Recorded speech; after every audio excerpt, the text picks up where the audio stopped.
ceritanya sih dulu pas SMP itu memang suka ini ya, kalau bicara tentang cita-cita tuh suka ngoprek komputer. Jadi suka bongkar pasang komputer, terus suka program-program di dalam. Nah, saya tuh sebenarnya pengennya jadi programmer. Tapi ya beliau mah biasa kan mengarahkan ya, namanya orang tua lah. Ya. Terus ini gimana tentang usaha ini gini-gini. Terus saya juga agak mikir. Terus saya juga agak menganalisis gitu kondisi di desa ini. Ternyata memang semenjak paprika muncul ini tingkat ekonominya jadi meningkat gitu. Ternyata memang setelah agak dewasa, setelah di kuliah tuh memang lebih penting nyari duit gitu dari cita-cita gitu. Ya makanya ya bukan secara kepaksa gitu masuk ke sini juga, karena memang ternyata memang cuannya gede di sini gitu. Jadi ya udah ikut aja gitu. Sekalian membantu orang tua juga gitu. Ya realistis aja gitu.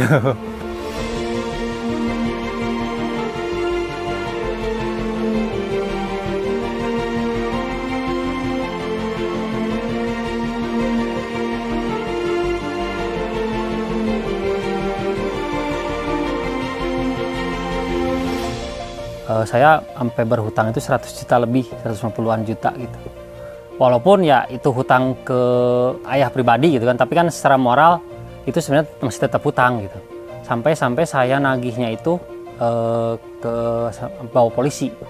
Saya mengalami kerugian seperti itu, tetap ayah saya tetap mendukung. Ya udah katanya jangan nyerah, katanya memang bisnis kayak gitu katanya. Beliau juga bercerita kalau dia juga rugi sampai 500 juta ada katanya gitu. Tapi kan katanya ya orang mau berusaha ya harus terus katanya, lanjut katanya, jangan berhenti di situ kan.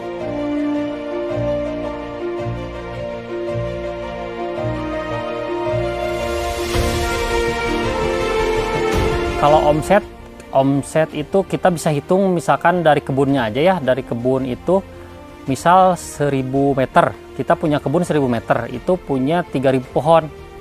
Taruhlah kita produksi sepohonnya itu 2 kilo, berarti kita punya 6 ton. 6 ton itu kalau kita harganya stabil di 30.000, berarti kita udah punya 180 juta per musim, 10 bulanan. Berarti kalau dibagi 10 itu bisa 18 juta per bulan.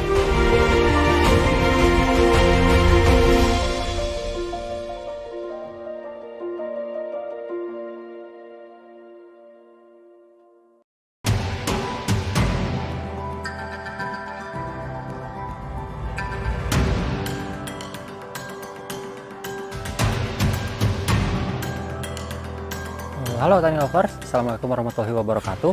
Nama saya Aji, saya petani paprika yang merepresentasikan dari kelompok Tani Dewa Family. Umur saya 30 tahun, kebetulan saya lahir dan tumbuh di Desa Pasir Lango ini, tempat kelompok Tani Dewa Family ini dibentuk. Kita lebih fokus ke budidaya paprika, jadi semua paprika dimulai dari percobaan dari benih Belanda itu, kita mulai dari situ. Nah, semua kita tanam paprika merah, paprika kuning, paprika orange. Lalu kita juga sedang percobaan paprika ungu dan paprika hitam.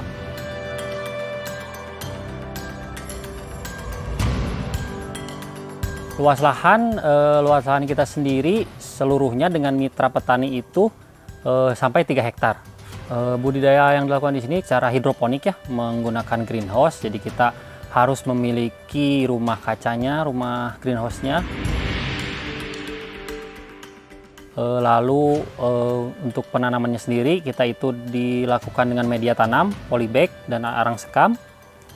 Dan teknik-tekniknya pun menggunakan seperti fokus di nutrisi, karena kan hidroponik itu fokus di air dan nutrisi.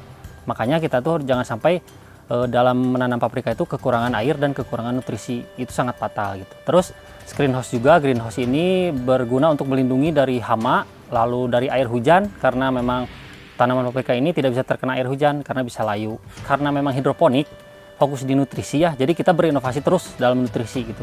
Kita itu dulu menghabiskan nutrisi itu untuk satu paket itu bisa habis 1 juta, tapi kita terus riset kembali nutrisi yang optimal seperti apa, hingga sampai sekarang itu bisa sampai 850.000 biayanya. Inovasinya sih di situ sih paling gitu. Kalau untuk produktivitas tentu meningkat ya. Walaupun memang dari awal datangnya paprika ini kita itu bisa dapat produktivitas tuh 3 kiloan per pohon dalam satu musim. Akan tetapi semakin lamanya paprika ini dibudidayakan, terus hamanya juga semakin tidak terkendali karena memang ada kejenuhan lahan. Nah, produktivitas itu menurun, sempat menurun hanya sampai 1 kilo satu pohon dalam satu musim. Nah, tetapi dengan inovasi nutrisi yang sekarang yang kita kembangkan ini, kita bisa mencapai 2 kilo. Bahkan kalau yang udah senior, udah bagus dalam mengurus membudidayakan paprika, itu bisa sampai 2,5 kilo.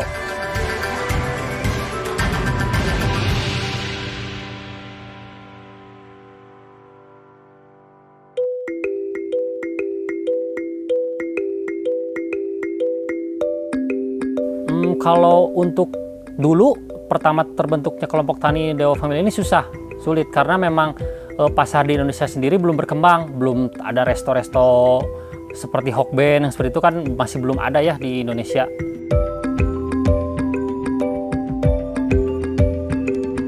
Nah, penjualannya pun susah, paling dulu juga kita jual ke pasar paling hanya bisa 10.000 sekilo gitu. Tetapi kita itu kan dibantu dinas juga, dinas tempat. Nah, karena kan kita bentuknya badan kelompok tani ya, jadi kita dibantu, kita diperkenalkan dengan eksportir. Dulu tuh kita sempat ekspor ke Singapura, dibantu oleh eksportir. Nah, setelah dibantu, kita bisa memasarkan secara ekspor terus-menerus. Nah, semakin ke sini, ternyata berkembang pasar Indonesia tuh, restoran-restoran udah semakin banyak. Nah, jadi kita fokus di lokal.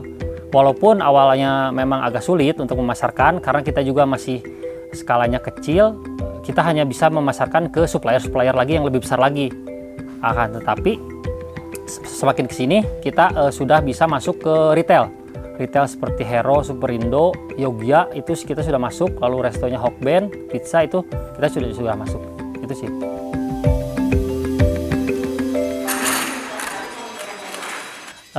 Yang mengusung atau yang merintis kelompok tani ini kan kebetulan ayah saya sendiri. Nah, ayah sendiri itu kan namanya Deden Wahyu.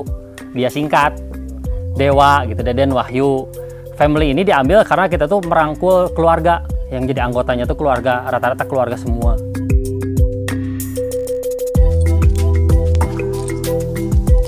Dulu kan pas yang tadi saya bilang pas percobaan dari Belanda itu kan semua petani itu berumbuk bareng-bareng buat belajar petani paprika. Bikinlah koperasi mereka tuh.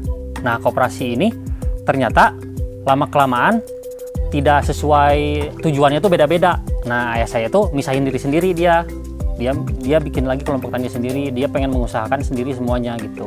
Jadi dia nyari pasar sendiri, semuanya sendiri pokoknya karena sudah nggak sevisi sama koperasinya gitu. Makanya dia membentuk aja sendiri udah kayak gitu.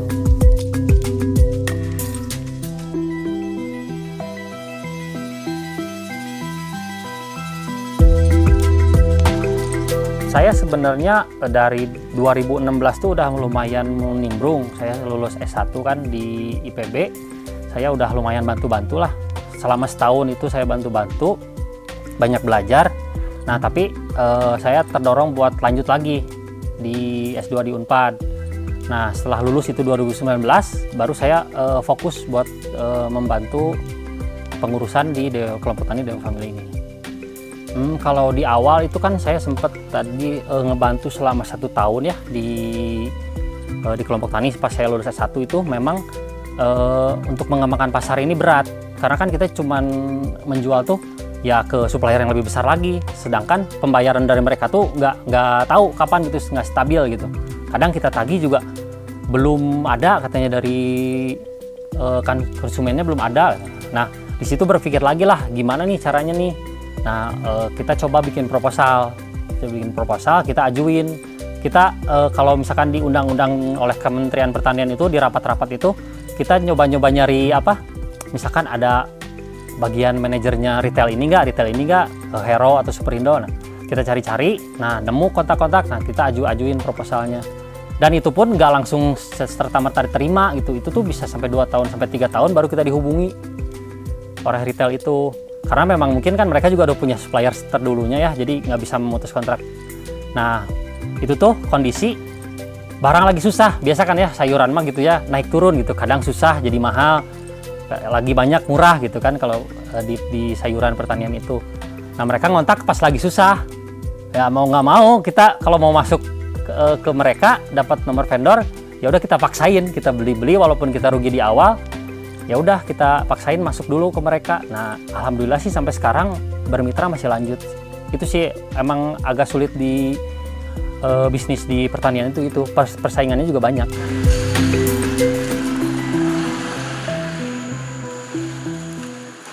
Kalau memang pebisnis itu tidak butuh privilege, memang agak semua juga butuh sih kalau menurut saya. Saya juga kan dimodalin oleh orang tua gitu. Walaupun terdengarnya sulit, tapi saya dimodalin, makanya saya berani gitu.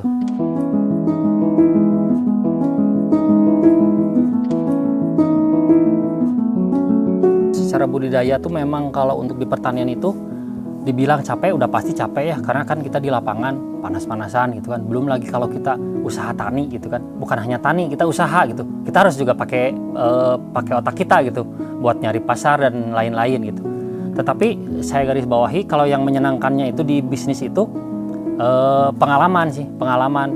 Selain dari pengalaman bertani, saya juga pengalaman ketemu banyak orang, karena kan kita sebagai lembaga kelompok tani ini sering dapat undangan untuk bertemu dengan pebisnis lain, undangan itu, dan saya juga dapat pengalaman itu studi banding ke Vietnam. Sempat dulu studi banding ke Vietnam untuk belajar paprika di sana, dan wah ternyata memang paprika di kita itu masih cuman sekecil ini gitu. Lihat teknologi di sana lebih modern gitu. Bahkan ayah saya mah udah sempat ke Belanda yang awal mulanya pembenihan paprika itu, dan teknologinya udah robotik sekali itu. Bahkan itu di tahun 2000 udah robotik gitu.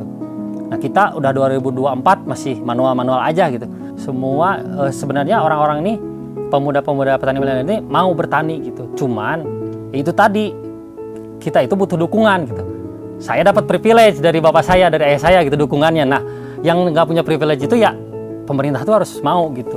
Harus mau mendukung mereka yang nggak punya pendukung dari internal mereka gitu, buat ya ini mengembangkan pertanian Indonesia. Karena kan memang katanya kan 2045 Indonesia emas, katanya mau menjadi lumbung pangan seluruh dunia. Nah, ya kalau kata saya sih ya rangkul yang milenial ini, karena potensinya besar. Sebenarnya kemauan mereka itu ada, cuman pendukungnya itu yang kurang. Teman-teman tani lovers yang misalkan masih tani milenial atau Gen Z juga, sebenarnya potensi di pertanian itu besar ya di Indonesia. Karena kan memang kebutuhan akan bahan makanan itu ya tidak pernah berhenti gitu. Karena kan memang selain potensinya besar, kalau kita pintar dalam misalkan pintar dalam memasarkan dan lain-lain, harga sayuran itu bisa lebih tinggi dari yang pasaran gitu.